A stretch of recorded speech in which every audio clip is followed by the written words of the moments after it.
Hi listeners, Jason here. We're on the countdown to PHSCon 2025, where we bring some of the leading experts on the topic of psychosocial safety to Sydney for 2 full days on the 19th and 20th of June. With so many great speakers, industry case studies and networking opportunities for the 500 people in attendance, it is the psychosocial safety community event of the year. Highlights will surely include live podcast recordings with Adam Grant and Professor Rob Reiner, international insights from Mary Ann Bainton, Dr. I. David Daniels, Peter Kelly from Canada, the US and UK respectively, as well as entertainment from Jimmy Reese OAM. That's right, we've even got Jimmy Giggle. Early bird pricing is available for a limited time, so get in quick to secure discounted tickets for the conference, pre-conference masterclasses and the VIP dinner. Now, on to this episode.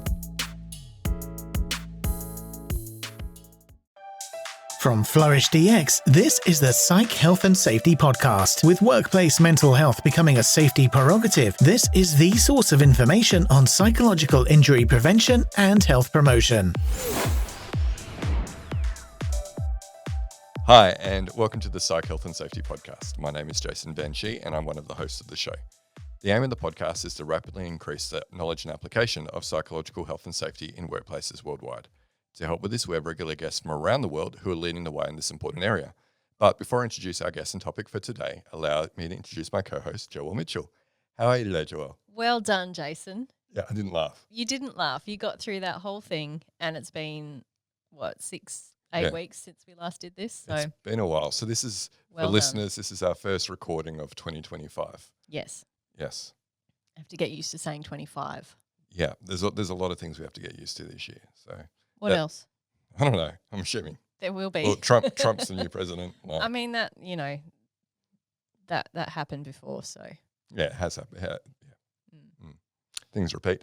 So tell us, Joelle, how are you? You've just come back from holidays. I have just come back from holidays, and despite being in the same time zone in Singapore, I am nevertheless somehow jet lagged because everything starts and finishes later in Singapore. So while I was in the same time zone, I was, having breakfast at 10 or 11 o'clock instead of 8 o'clock. So luxury. Yeah. So yeah, good. which also meant dinner was a lot later. So it's just taking some time to adjust back to the normal time zone that I have to operate in here as a person with a job and a child in school. Yeah. So what were your highlights from your Singapore trip? I mean, if I said just the lack of any domestic or corporate responsibility, would that be a lame response? So not having to come to work is well, domestic as well. Like, so I did, I didn't have to do any cooking or cleaning or, if there was food, somebody else cooked it and somebody else cleaned up after it, and somebody else cleaned the bathtub and made the beds. And Mate, no, I totally think that's a great response and a great thing to love. As you are aware, and our listeners aren't, but I'm about to tell them, I've had the last 2 weeks being a bachelor at home. My wife took the 3 kids to Melbourne for a basketball carnival, and I've been at home just looking after myself for 2 weeks and not having to run around three kids. Mm-hmm. So I'm saving myself probably 5 hours a day in commuting to different sporting activities and whatnot. Yeah. And loving the lifestyle. Yeah. So totally agree. Yeah, definitely. And, a good reason for going away from home while you take leave from work as well, and not just sort of staying at home while you're on leave. If you can afford it. I'm quite happy staying at home. It feels like I'm away on a holiday. Yeah, you haven't got all your family there with you. Yeah. So, yeah. And the aircon that has been broken for 4 weeks during one of the hottest times of the year in Perth is being fixed this afternoon, I hear. So Fingers crossed. Fingers crossed. We'll see. Knock on wood. And then my wife gets back tomorrow. So, yeah, hopefully. Anywho, our guest has gotten up really early in the morning for us from where he is, so we should probably invite him in and actually talk about psychosocial safety or something related. Yeah, well, we can keep talking. Let's bring him in. Okay. So this person is a researcher with qualifications in sociology, including a Master of Arts and a PhD. His PhD research was published last year to much media coverage and debate, which is what he is here to talk with us about today. He is a research fellow with the Wellbeing Research Centre in the UK. Welcome to the podcast, Dr. William Fleming. Thanks for having me, Jason. Looking forward to being here and talking about this research and hopefully having some relaxing, casual chats about our holidays as well, as you guys have just been doing. Yeah, well, your research definitely made a stir. We are big fans of making a stir and, pointing people in the right direction. So looking forward to unpacking that with you today. Yeah, no, really excited to be here. And I think my research actually especially was well received in Australia. So I think it's great to be chatting with you guys and hopefully reaching your audience over on that side of the world. Yeah, for sure. Before we get into that, what podcasts do you like to listen to? So I'd say my favorite podcast is Ones and Twos, which is a foreign policy podcast, and is Adam Tooze. I don't know if you ever heard of him. He's a sort of an economic historian at Columbia University in New York, but he's a bit of a sort of public intellectual. And in his podcasts, it sort of mostly seems to entail the host, Cameron Abadi, asking him some question about global politics or the global economy, and then he'll go on a monologue for about 20 minutes about the various machinations of the global political economy. So that's actually what I like to listen to. Then probably the other side of my podcast listening is I listen to a lot of sports podcasts. So football, soccer. There's maybe 3 or 4 podcasts that I listen to, and they're good when I'm running or when cooking or getting the tube somewhere. So I'd say those are my two main answers. So the Guardian football podcast and the Athletic football podcast, they're probably my 2 favorites, as well as Ones and Twos. So, listeners, before we started recording, Will said that he didn't really listen to any work-related podcasts, so I was not expecting something as highbrow as that when for the answer there. Yeah, they're 2 very different ends of the spectrum, aren't they, Will? Well, I would say that's not really that's not so much my work specialty. I'm much sociologist and organizational researcher, much more focused on a single case, whereas this Adam Tooze helps to understand everything that's going on in the world. Serious but not work related, I'd say. I'd call it work adjacent, probably. Yeah, probably. You're probably right. Can you tell us, please, about your professional or academic career? Yeah, of course. So, now I'm very much in an academic position. I'm a postdoc in the Wellbeing Research Centre, as Jason said. That's based in the University of Oxford. I've been here for about, let me think, probably 2.5 years now, I would say. And before that, I'd also held a brief research position in Cambridge, in the psychiatry department there, researching mental health policy. But before I got into these positions, I was doing my PhD in Cambridge in sociology. And the research that I'm going to be talking about now really came out of that PhD. And I was there for about 4 years or so over the pandemic. And while I was doing that, I also had a brief stint working in the UK civil service, the UK government. And before that, I had a brief sojourn as a ski bum in British Columbia as well. So I was skiing and mountain biking over there on the west coast of Canada. And then before that, I studied in the University of Edinburgh. I did sociology with statistics. So, most fairly academic path with a few breaks and other opportunities here and there. Yeah, nice. Everybody should spend some time living in a tourist town. Yeah, exactly. I think it was great fun, but about halfway through it, I started to realize I needed something less fun, less relaxing. A bit more intellectual and a little less hedonistic. So about halfway through, so in the public library in Whistler, I was sort of writing my PhD applications, ready to get over to Cambridge and start studying again. One year of sort of flying down mountains and hanging out in the pub was enough for me. Yeah, nice. I missed that bit. I was not single between high school and university. Just went straight into it. Got into real life. Sounds magical though. Can you do it once you've got 3 kids? I think that's called being a deadbeat. You could, but you'd have to take them with you. Well, that's less of being a deadbeat, but that becomes much more expensive. Yeah, true. And I'm sure my kids would all love it.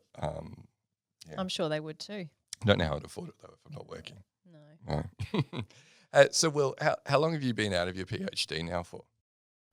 So I must have graduated in 2023. So I probably finished. Actually, I'm just looking at the date, and it was probably exactly 2 years ago that I had my Viva. So just beginning of 2023. Yeah, so a few years. So you're still an early career researcher, right? Yeah, very much. Yeah. Yet your research piece that was published off the back of your PhD gathered heaps of media attention, probably more than many people who've got maybe a decade more of research experience than what you do. And it really shone a light on the ineffectiveness of individual level interventions for mental health outcomes in workplace settings. So that's why it was really of interest to us. We do talk about, taking more of a systemic lens when crafting interventions to address mental health within workplaces rather than, looking at individual and self-care practices.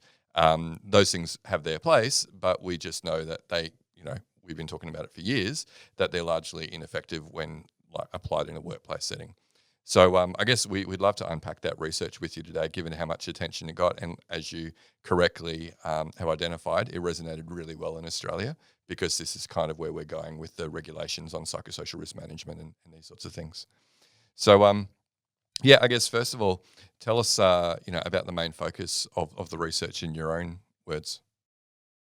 Yeah, so I think you've actually summarized it pretty well. I was really looking into these what we can call individual level interventions for mental health.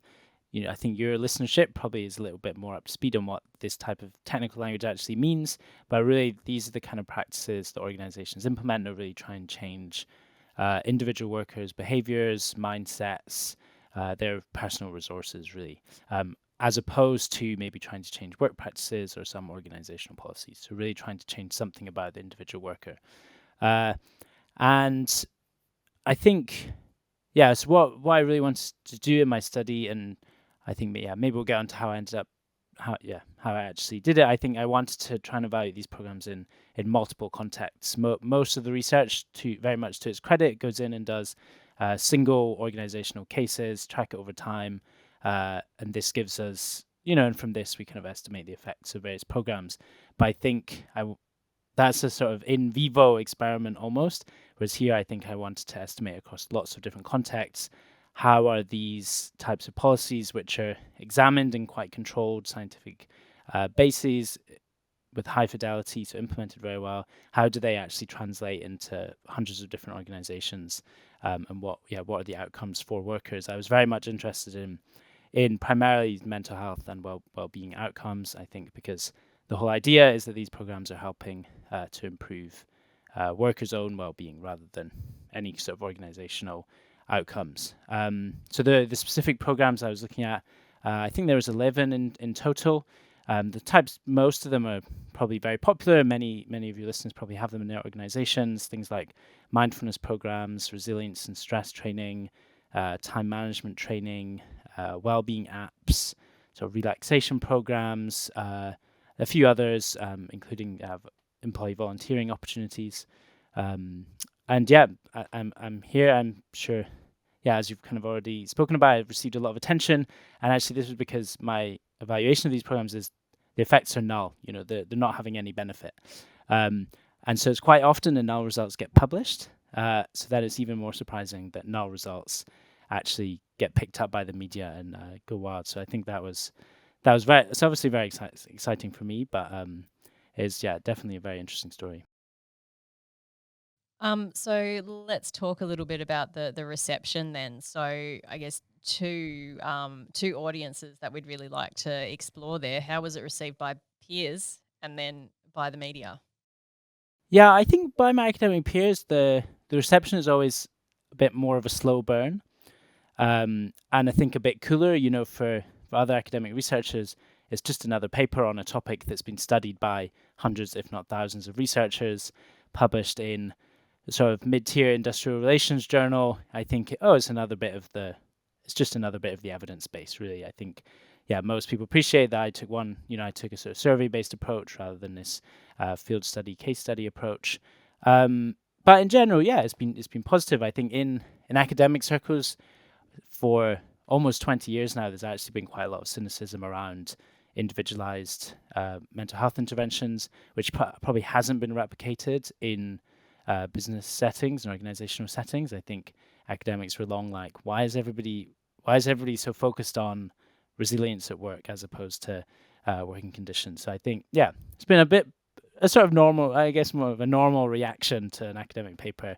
But, and there's been some fair criticism as well from a couple of researchers, which I think was expected. I think there are some limitations of my work, and I think, that's important that gets discussed. And a big compliment as well, because often in academic research papers, most citations are just a sort of statement and then a citation stuck on the end of that sentence. So if somebody goes in and sort of elaborates, William Fleming evaluated programs like this, it showed this, we should be aware of these limitations. I think that's a big compliment and really helps advance the field as well.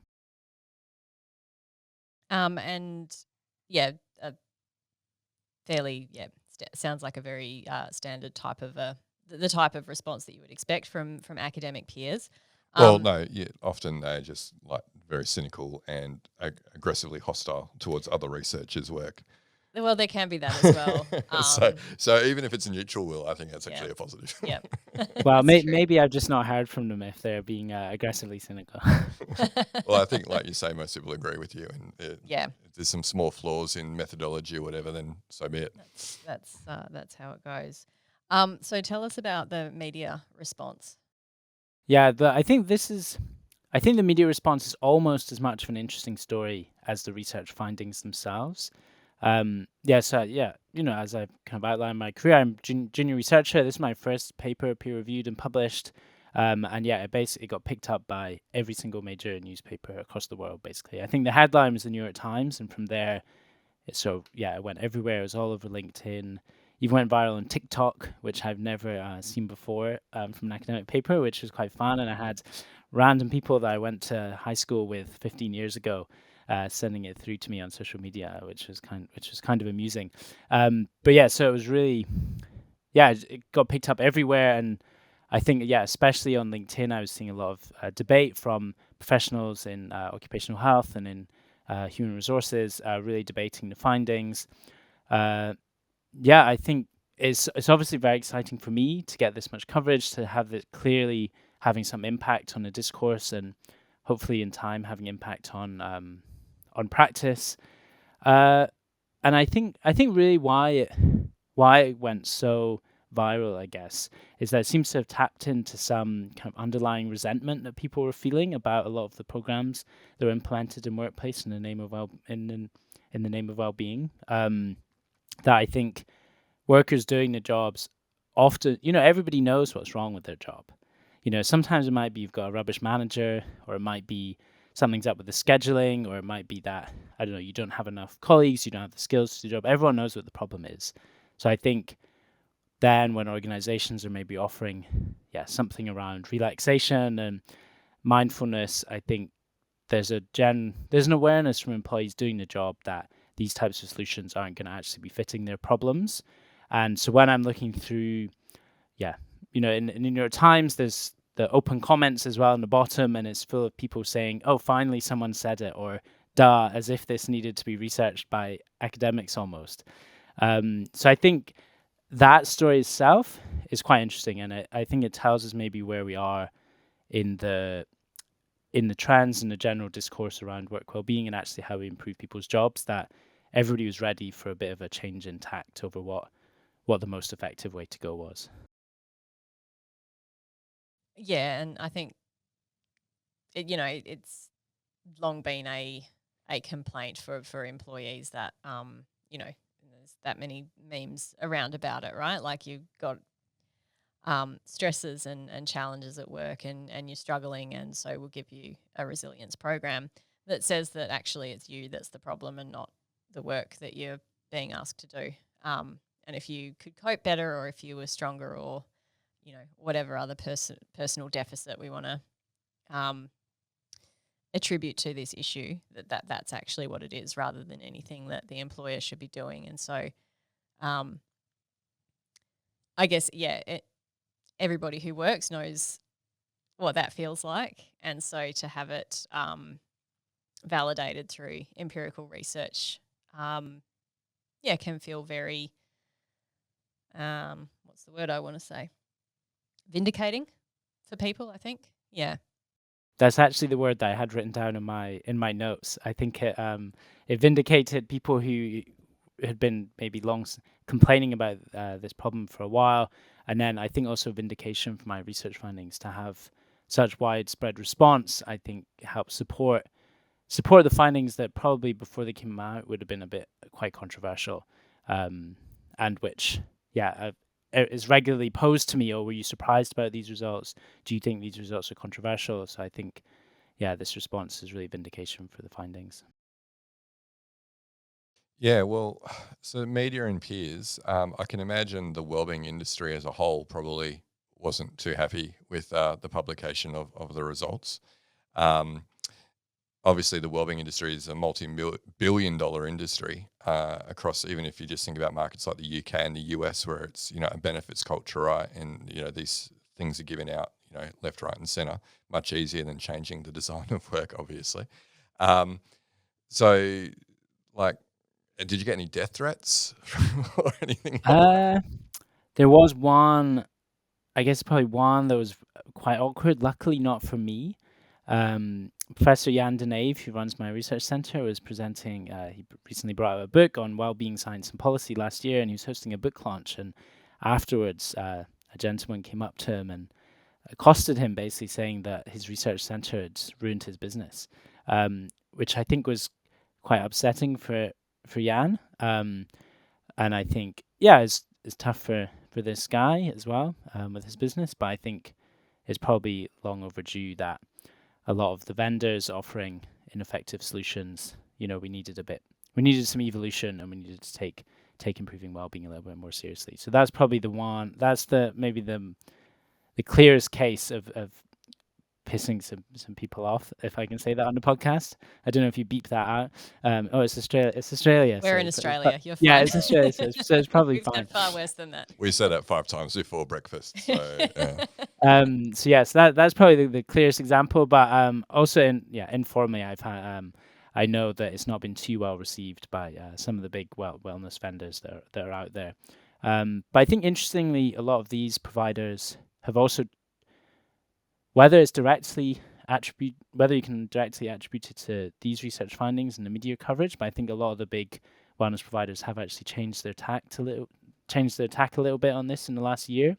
For example, in a Harvard Business Review just a few months ago, there was a team from Unmind, who are one of the big digital wellness providers, and in their article in HBR, they're talking about taking a systemic approach to work well-being, and how can we improve job design and this type of thing, and that feels like 2 years ago that would have never happened. So there's been positive reactions from I think some of the big businesses in this as well. I bring that up as a positive change from these companies. I think they've got so much market capture. They're working with so many employers. If they're able to bring us a more systematic approach, then great. Yeah, and I think we'd seen that ahead of time here in Australia because of the psychosocial regulations, and that a lot of wellbeing companies and EAPs were being asked by their clients, we've now got this need around psychosocial risk management. Can you also support us with that? And then all of a sudden, all these wellbeing providers became health and safety experts overnight. But they realised that there was demand to go further upstream, right, and look at systemic challenges rather than purely the individual level. But my last trip to the UK was early last year, and I went to a wellbeing conference, and I felt like I'd stepped back 5 or 10 years, in time. The timing of your research has been really good. I think to maybe not through the lens of legislation, but through just good evidence-based research, to be able to inform people about where their focuses should be, or include. We're not saying we should eliminate all individual level interventions, but we need to think seriously about what interventions are needed for the root cause of the problems that we have. And largely, we know if we focus on the systemic challenges first, then there might be some budget left over, if you're lucky, for the individual level interventions. Yeah, I think definitely. I think for too long there's been, the EAP solution where once there's a problem, here's the tools and services we've got available to help people. And I think, for both employees and employers, and especially in I can mostly speak from the UK context. The government is very interested in preventing people being absent from poor health and this type of thing. I think there's a general recognition that we need a preventative approach. I think it's interesting. So in Australia, you mentioned about Australia and going down this regulatory approach, and then now there's lots of science, including my research, including lots of other research, which sort of creates this very strong business case for why organizations should be doing it themselves. And now, to be honest, now I think the science is pretty much there. We can make more complex studies, we can refine it, we can look at different moderators, different types of employees. The science is there that what's going to be effective, and the challenge is more, how can organizational change happen, and is there a stick that can make it work? And I think the type of regulatory change in Australia, I'm hoping, is going to be making its way to Europe and the UK soon. Yeah, it's it is interesting that everyone is coming to the same conclusion at the same time. I mean, we know things like job demands resources, job design control, demands control models. They've been around for decades, right? So this stuff isn't new. But we're starting to see others just recently go, maybe we should consider the environment that people are in and how that affects their mental health, rather than purely looking at their own behaviours. Even positive psychology, they've got systems informed positive psychology now. So again, positive psychology has always been focused on what practices can you use for yourself to build your own well-being and help you to flourish. But now they're even broadening out and going, actually, that's not the only thing we need to think about. We need to think about these psychosocial factors as well. But as they do, they create their own terminology around it. Have you heard of that one, Will? Yes, it's just not it's just not general. The positive psychology is not coming from a sociology and more industrial relations background. It's not been my sort of approach to things. So I was well aware of the limitations that you've just discussed, and it's good to see that they've been responding to some of the criticisms and creating a more social model. Yeah. But there are existing models out there. You could just use them. Yeah, you could. Yeah, just imagine that if you just took a cross-disciplinary view of something. Yeah. But I think there's it's the world of work generally. I think health and safety, occupational health, well-being, HR in the professional space, and then in academic spaces where there's industrial and organizational psychology, then there's industrial relations, there's sociology, there's economists that look at. There's so many different schools, divisions, departments, whatever you want to call it. And if you're in a slightly different group and have a slightly different community, if everybody's moving in the right direction, I'm happy. Do you need more psych health and safety in your life? Then head over to the Flourish DX Academy for several free on-demand e-learning courses. If you're an internal professional, follow Flourish DX on Eventbrite to register for any of our free fortnightly interactive webinars. Our flagship professional practice program is also exclusively available for internal professionals. The 12-week course blends theory, applied practice, and interaction with other professionals through live lectures and a monthly community of practice session. Find out more about all these learning opportunities or inquire about a bespoke in-house training at the Flourish DX Academy. www.45003.org. Now back to this episode. So tell us then, Will, how does a PhD or an aspiring PhD student choose a topic like this when you're in a market, the UK, that is just so heavy on wellbeing interventions and benefits culture? So I think I really got into it mostly through opportunism. I was looking doing a PhD, and I spoke to my supervisor, Professor Brendan Birchall in Cambridge, and he got access to this data to help fund a PhD. And so this data, Britain's Healthiest Workplace, is a survey of hundreds of organizations in the UK over several years, tens of thousands of employees. And so through Brendan, I had access to this survey, and actually it's got quite a lot of different items in there around these interventions I evaluated, but also assessments of work environment, health, lifestyles, sentiments around the workplace. There's quite a lot in there. And I had a free rein basically to do a PhD on work, health, and well-being. But I think I was reading, in the sort of first couple of years of the PhD, you spend a lot of time, you think it's targeted reading and you think you're trying to dig up research questions, but you're all over the place and you're just kind of reading whatever you happen to be finding. And I was finding there's a lot of cynicism in the academic literature around these kind of individual solutions. There was quite a critical literature which wasn't necessarily empirically informed. By this I mean it wasn't necessarily actually using data on workers in workplaces, but was more kind of cultural criticism of wellness cultures and this type of thing. So I was reading this type of literature talking about how all of this is nonsense, it's not helping workers, it's making things worse, it's individualizing social problems and work problems. So I was reading this literature, and then I was looking at the practices of organizations around what they were doing to improve well-being, and seeing there was very much along this kind of well-being app, health and benefits culture, mindfulness solutions.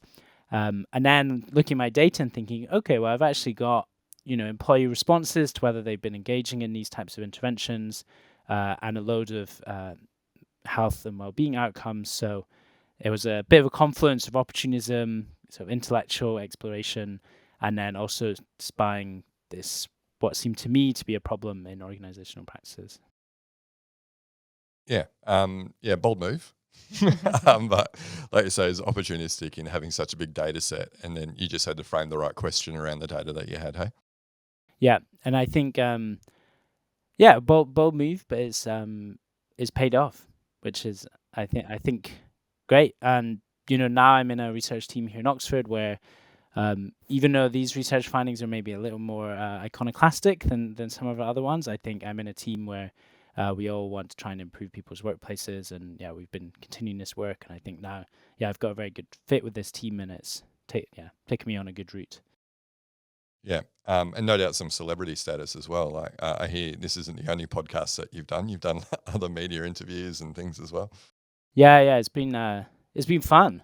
I think luckily I'm the type of person which is quite surprising for an academic, that I just like to be chatting to different people from different walks of life and in different places in the world, and that comes naturally to me. So I've been enjoying it. Yeah, I've been on radio, been on podcasts, been chatting with various journalists over the last year. So I've been really enjoying it.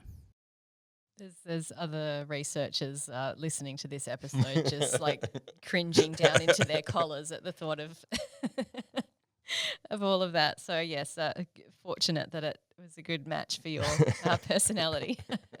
Yeah, and I think it's very important as well. Some there's different types of academics, and I think there's some academics doing amazing science, and then it doesn't reach the outside world, or it does, but only after they've met somebody else who's happy to sort of big it up and explain it to the media. So I think it's positive, but I appreciate this. Yeah, different models of working, and people have different priorities. But here, I think with the research topic that's got such scope for improving people's working lives, I think it's all been, it was a good match of topic, and then me being willing to do it. And I think it's obviously as well the fact that I'm at Oxford, our research centre does get a lot more press coverage, I think, than other research centres. That sort of clout, I think newspapers especially and big businesses are always looking for that kind of clout to help them make decisions. So good confluence of events, I think. So my next question for you is about how the research was designed. So you've kind of talked a little bit about that, but can you give us some more detail about it? Yeah, of course. So the study really, I had survey data on, I'm trying to think. So there was about five years of data, but it was just repeated cross sections. This is basically where you're not tracking the same people over time, but in this case we could track organizations over time, but not people. There, in the study, I looked at two waves of data, so 2017 and 2018. There are about 250 companies and about 50,000 employees. And in the survey material, this questionnaire asks employees who are responding, did you participate in these interventions? And then there's a list of, say, I can't remember how many, say there's 20 interventions in there. I identified which ones were relating to mental health, which ones were trying to improve individual personal resources, and which ones were trying to kind of promote personal resources rather than more reactive strategies like employee assistance programs. So I had this data, selecting the interventions, and then what I did technically was I used what we call propensity score matching, which is you say, certain employees have a probability of participating in these programs dependent on a variety of demographics and work factors. And then you create a sample where you match up individuals who are similarly likely to participate in these kinds of programs. And from this, you get a more balanced sample.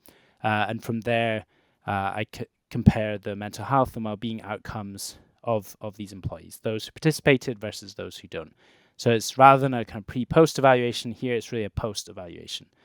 So that's the limitation, and we're just really checking it one time. But the strengths are that we're able to look at these hundreds of organizations, different types of workers, and different outcomes. I think there were 6 mental health outcomes I looked at, and then about 6 sort of sentiments around work environment, and then I broke down the estimates by gender, by ethnicity, and by income groups as well, and to try and get at the question of selection into these programs.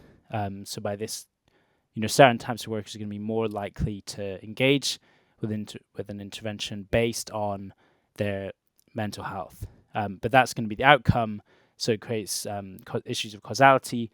So in order to get at that question, I looked at whether employees said they had been suffering from stress over the last year, and there's different categories within that, and that allowed me to tease out a little bit some of these selection effects. That sounds incredibly complicated and not something that I can really have any sensible follow-up questions about. Yeah, Tim from our team Tim, would he'd really appreciate it. He's our head of data science. He would totally nerd out with you on the methodology. But we do know, cross-sectional research does have its limitations, but it sounds like you did a number of different steps to kind of like overcome that. Yeah, I did basically everything I could to address that problem, and then I think crucially, in the results that I present, in the paper, I present multiple interpretations of what the results can be. So we say for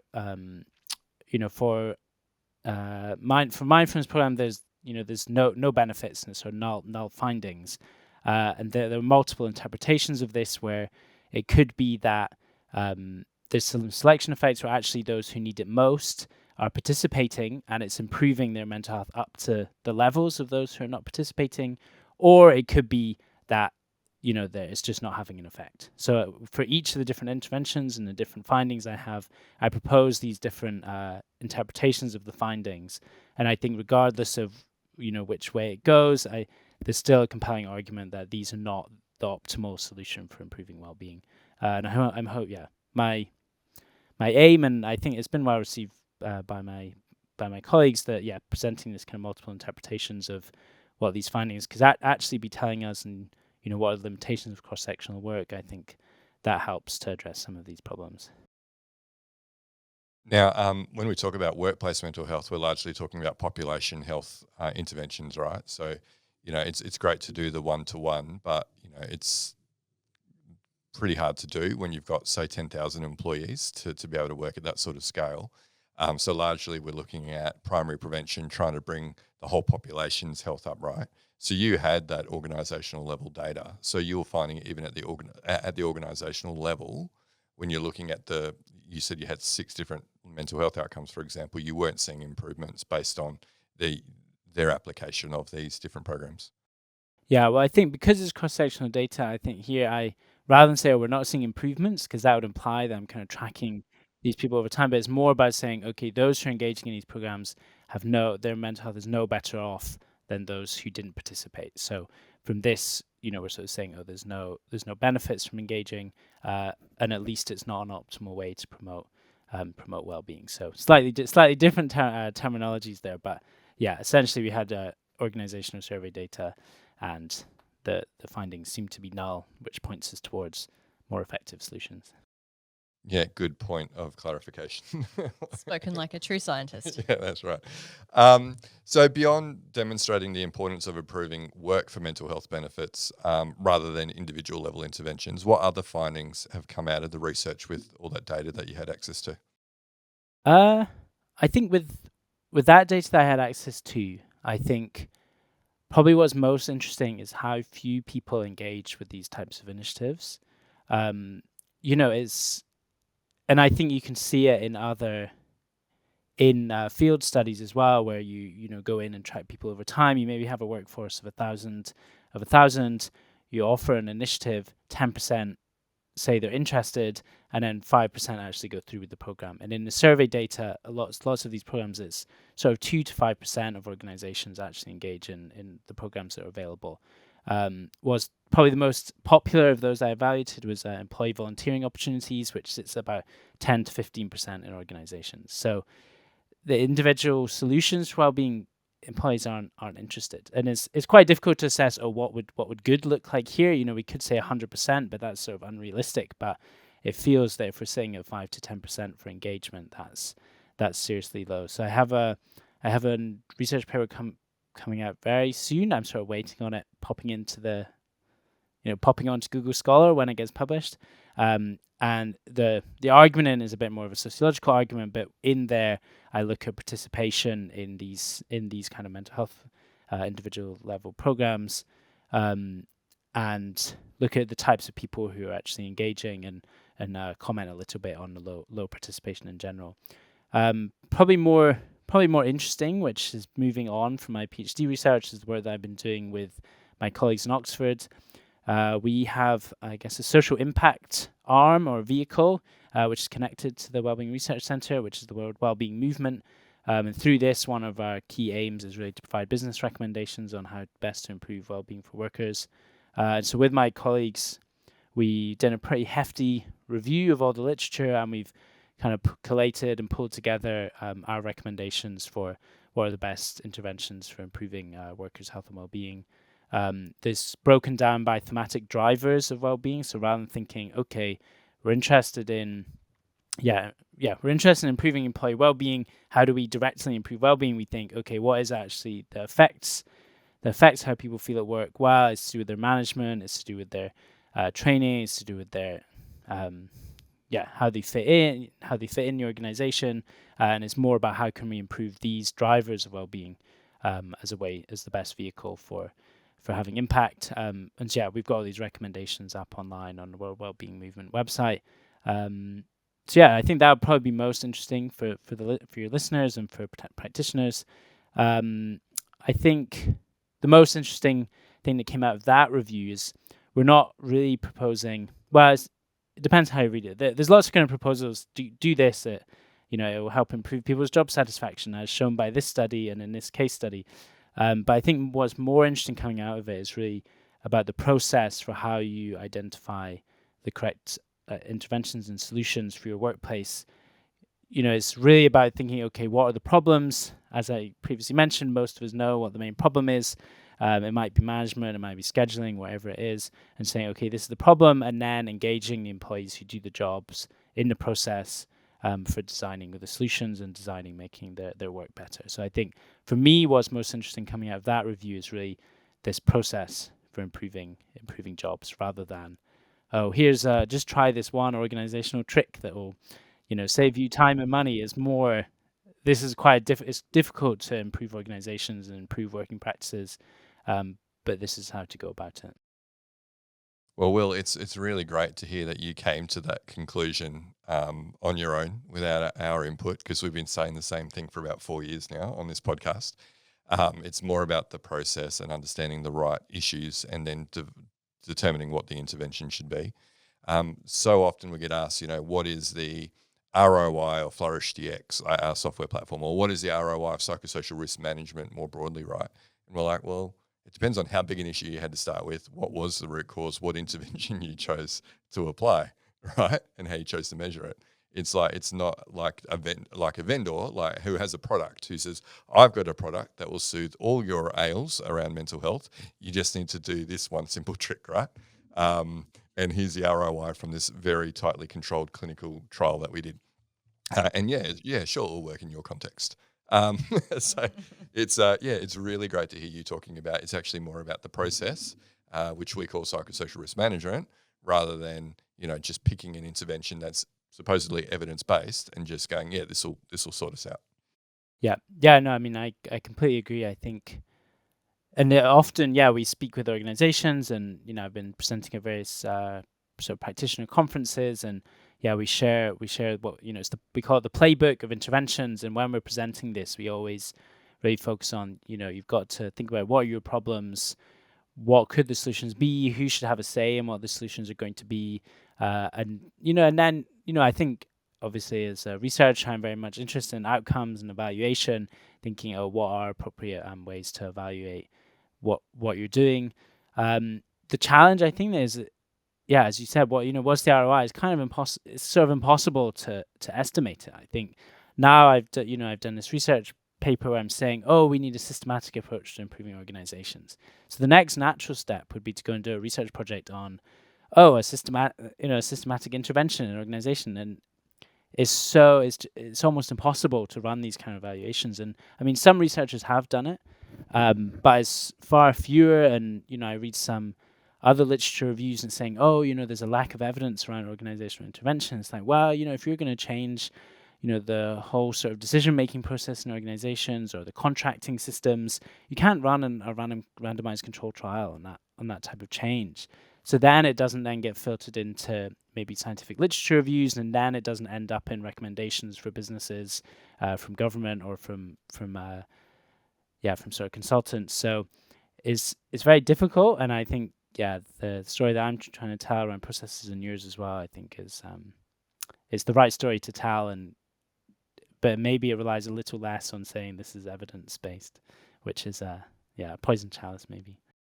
Yeah, well, we've got Rob Briner coming across to PHSCon in June, who will be talking about evidence-based practice, which is essentially what we're talking about, right? Like actually understand the problem, choose the right solution that's evidence-based, and then remeasure to make sure it's actually having the desired impact, right? So it might not be evidence-based interventions that you're pulling off the shelf, but you're applying a scientist practitioner model basically. Yeah, exactly. I think how can we measure this? How can we evaluate it? How can we implement it? Also, how can we measure implementation as well?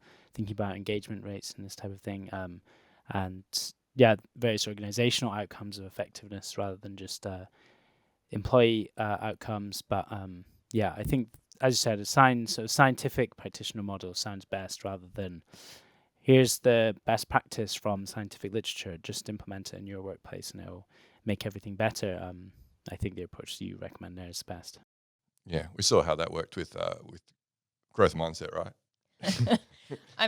Just add yet to the end of your sentences. That works. Yeah. It hasn't worked yet. Not yet. So what's next for your research, Will? So it's quite exciting actually. I've got a number of large scale field studies that I'm in the planning stages of. So a field study really means in an organization, working with the organization as a partner, collecting data on employees, and really trying to improve some of the aspects of people's jobs. So there's 3 studies that I'm hoping to get off the ground. It's very talking about these kind of organizational change interventions. It's hard to do. It's hard to run these field studies. There's lots of stakeholders. It's a complicated process. So we'll see if they all work out. I've been ambitious. I think in Oxford we've got a number of research partners, big businesses that are very passionate about improving employee well-being. So hopefully some great studies will be coming out of that in a few years. So that's what I'm very excited about. But it's complicated. So we'll see if that plan is now for 3. If they all come off, that'll be amazing. I think 1 or 2 is maybe more realistic. So that's the real aim. I think as the study that we've been talking about here has been using this survey data. It's been cross-sectional. So I think it's probably time that I got more into experimental psychological sciences. So this is the aim for the next couple of years. Well, I'm sure that we'll be happy to invite you to chat to us again with your next publication, Will. Yeah, I'd love to. Probably not the next one, but maybe maybe a couple more down the road. And I think I'm hoping these studies are going to be really impactful, and the data that we should be able to collect will be really exciting. So hopefully there'll be some great recommendations coming out of it for people in practice. Well, I have already said to Will on the pre-call that, given how charismatic he is as an academic, which is really rare, he might want to come along to PHS Con and share something there. So, yeah, we'll keep that in mind for March 2026. So, Good call. yeah. Sounds great. I'll be looking forward to it. We'll hopefully get you over to warm Sydney then. Out of the cold of the UK or Ireland where you're at the moment. It's actually 10 degrees here in Dublin, which is it's sweater weather. Yeah, wow. So this is a question we like to ask all of the guests on the podcast, Will. What are your hopes then for the future of workplace mental health? I think for me in the UK, really, I look over to Australia and see these changes in the regulation of health and safety and the integration of psychosocial risk, and basically as a way to integrate psychological harm and mental health into health and safety law. I think this is what I want to happen in the UK and the EU. This is what, with the World Wellbeing Movement I've mentioned, we're kind of starting some recommendations on thinking about how can we bring this change to the UK. So I think this is my main hope, and I think it could happen. I'm very interested in the fact that actually the change was not a political one. It wasn't it didn't actually even come around from union pressure or anything. Actually, it was from internal reform of health and safety laws. As I think work often. I actually have another research paper which hopefully should be coming out this year, which sort of says that our approach to improving people's jobs has become depoliticized. We forget that actually work historically has been quite contested between people doing their jobs and those employing them. And I think when we're trying to improve workplaces, we can't really forget how political it is. But maybe in order to make it better, a depoliticized strategy of this kind of health and safety law works within the current political sort of confines and current political window. So anyway, that's my one hope, I think, for the UK and for the EU, is that we'll get something similar, that gradually over time mental health will be more incorporated into the regulation of workplaces. But also, I hope that in Australia that there's some great evaluation work that's going on these changes. I'm sure there's going to be some great administrative data somewhere in WorkSafe Australia, and hopefully either them or some researchers will be evaluating that and we'll be able to see the impact. So I think that's my main hope. And then my other one is that these other big field studies that I've been trying to get going will have some great positive impact and will get picked up by the New York Times again. Sure. Well, hopefully lightning strikes twice for you there, because that was pretty great, like you say, to have an academic paper actually make it that far and then get pushed all across the world. I think they are great hopes, and I really hope that there is good evidence that comes out of Australia about the effectiveness of this kind of approach, so that other markets like UK, Canada, maybe even US will get on page. David Daniels, I think, is a bit more pessimistic about that. But so hopefully we can do the right thing in our neck of the woods, so that other markets can benefit as well. So I'm on the same page as you, Will. All right, final question for you today, Will. Do you have parting words of advice for listeners who are interested in working in this field? I think probably I would just really point towards some of the guidance again that I've already discussed around these recommendations for improving wellbeing and work that we've produced with the WWM and our playbook.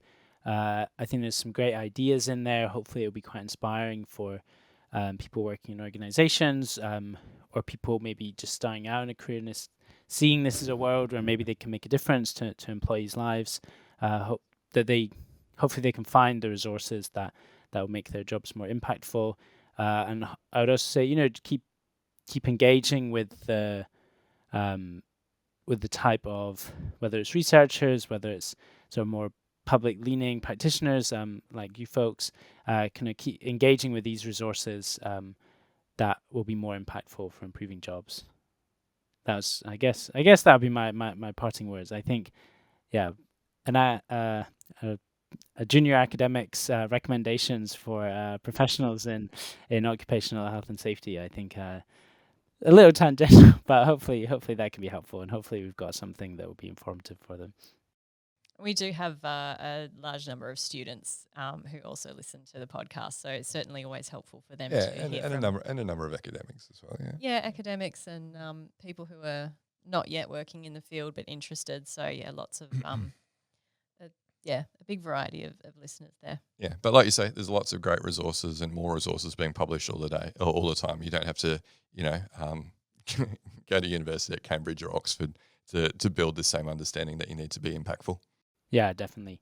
100%. And I think, and then I guess my other parting comment would be, as I've just mentioned, that, sometimes this stuff can be a bit political. People's jobs is a very important part of their lives.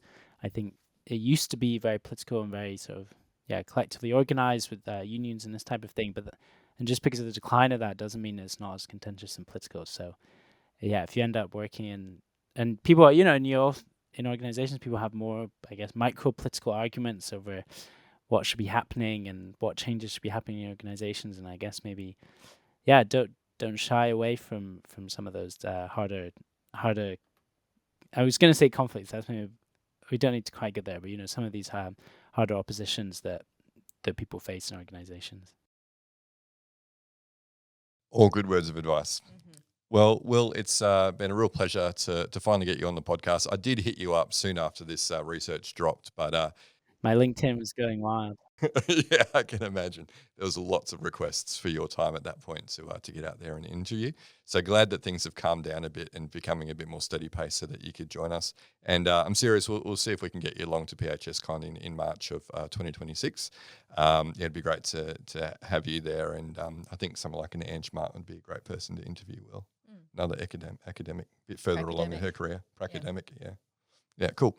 But Will, thank you so much for joining us today. And we look forward to keeping in touch, and we'll definitely be sharing some of these links that you've talked about on the episode notes of this podcast so that people can find them easy.